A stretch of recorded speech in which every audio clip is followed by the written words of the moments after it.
आज अपन पढ़ेंगे अरहर के रोग। उसमें पहला रोग है उकठा रोग। यह मुख्यतः कवक के द्वारा होता है।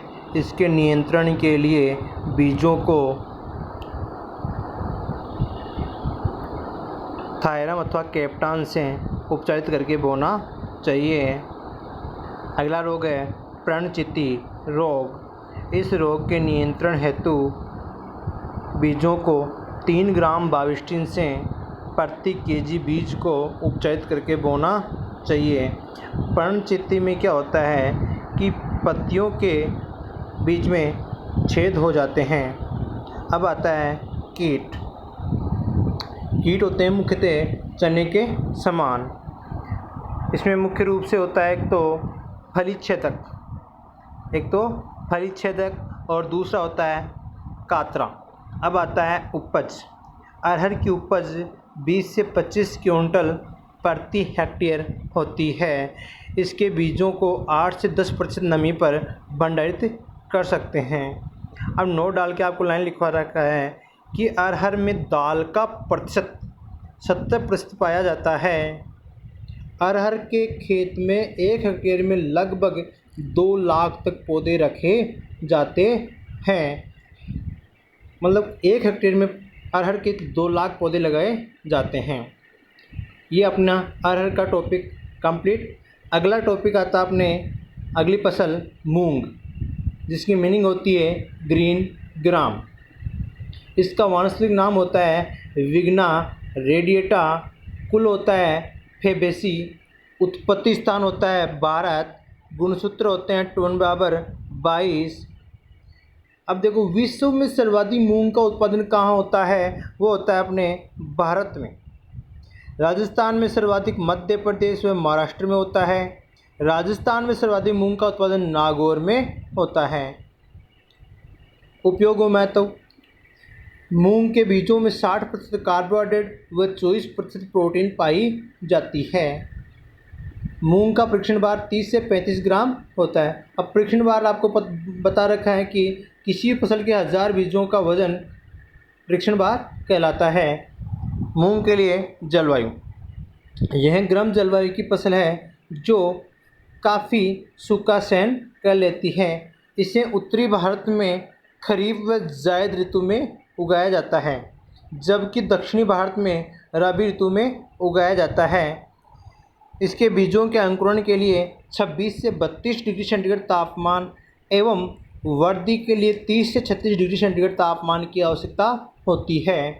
अब यहाँ पे देखो, आपको सीधा सा क्वेश्चन पूछा जाता है कि मूंग कौन सी ऋतु की फसल है या कौन सी सीजन में उगाई जाती है, तो आपको ये याद रखना है कि मुख्य खरीफ ऋतु में उगाया जाता है।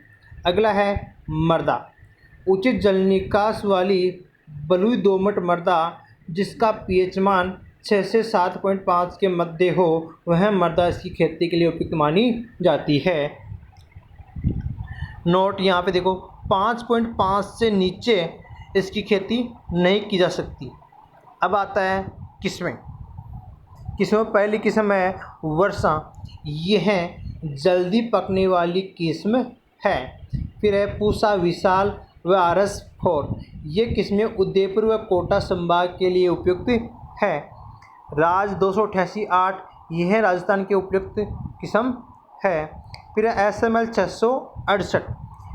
यह देखो SML 668, यह राजस्थान द्वारा किसानों को सर्वाधिक मात्रा में वितरित की जाती है। अन्य किस्में देखो आसा, पूसा, बैसाखी व पंत मूंग 1। अब आता है बुआई का समय।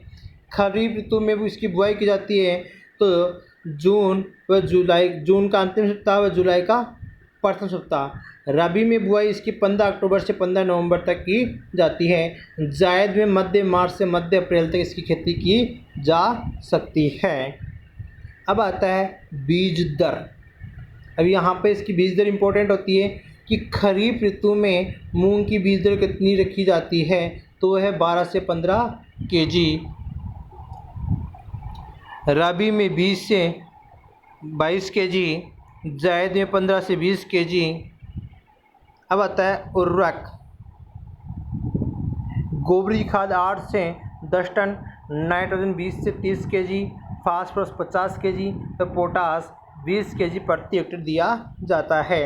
अब ये आपको पता होना चाहिए कि नाइट्रोजन, फास्फोरस, पोटास कब डाला जाता है।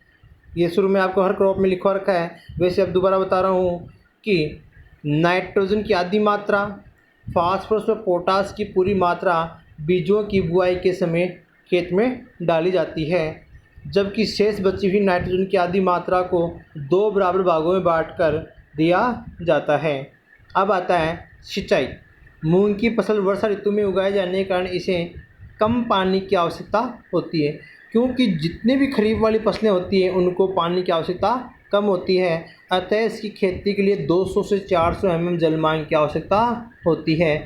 इसकी मुख्य क्रांतिक अवस्थाएं पुष्प आते समय व फली बनते समय, ये इसकी मुख्य क्रांतिक अवस्थाएं होती हैं। और ये ध्यान रखना कि जितनी भी दलहनी फसलें होती हैं उनमें मुख्य क्रांतिक अवस्थाएं पुष्प आते समय व फली बनते समय होती है। अब आता है अपने खरपतवार नियंत्रण। दलहनी फसलों में खरपतवार नियंत्रण के लिए वो 1 केजी फ्लूक्लोरीन की मात्रा काम में ली जाती है। इसकी 1 केजी फ्लूक्लोरीन को 700 से 800 लीटर पानी में मिलाकर प्रति हेक्टेयर की दर से बुआई से पहले छिड़काव करना चाहिए। अब आता है रोग। पहला रोग है पीला मोजेक रोग। यह रोग वायरस के द्वारा फैलता है। इस रोग से ग्रसित पौधे की पत्तियां पीली पड़कर झड़ जाती है। इसको फैलाने का कार्य कीट करते हैं। अतः इन कीटों के नियंत्रण के लिए डाइमिथोएट या मेटासिस्टोक्स की 0.1% मात्रा का घोल बनाकर छिड़काव करना चाहिए। अगला रोग है पर्णचित्ती रोग। यह जीवाणु के द्वारा होता है। इस रोग से ग्रसित पौधे की पत्तियां सिकुड़कर आकार में गोल हो जाती है। इसके नियंत्रण हेतु स्ट्रेप्टोसाइक्लिन की 0.1% मात्रा घोल बनाकर छिड़काव करना चाहिए। अब आता है कीट। पहला कीट है दीमक। इस कीट के नियंत्रण हेतु क्लोरोपाइरीफॉस की 2 ml मात्रा को 2 ml मात्रा को 1000 लीटर पानी में मिलाकर प्रति हेक्टेयर की दर से छिड़काव करना चाहिए। सॉरी 2 ml नहीं 2 लीटर, 2 लीटर होगा। अब आता है कात्रा। यह कीट फसल की प्रारंभिक अवस्था पर नुकसान पहुंचाता है। इसके नियंत्रण हेतु मिथाइल पैराथियन की 25 केजी मात्रा का छिड़काव बुआई से पूर्व करना चाहिए। अगला कीट है मोइला। यह कीट पौधे के तने व पत्तियों से रस चूसता है। इसके नियंत्रण हेतु मेलाथियन की 1 लीटर मात्रा को 1000 लीटर पानी में मिलाकर छिड़काव करना चाहिए। अब आता है उपज कि मूंग की प्रति हेक्टेयर उपज कितनी होती है। 10 से 12 क्विंटल प्रति हेक्टेयर। भंडारण 8 से 10% नमी पर किया जाता है। ये मूंग की फसल का टॉपिक कंप्लीट।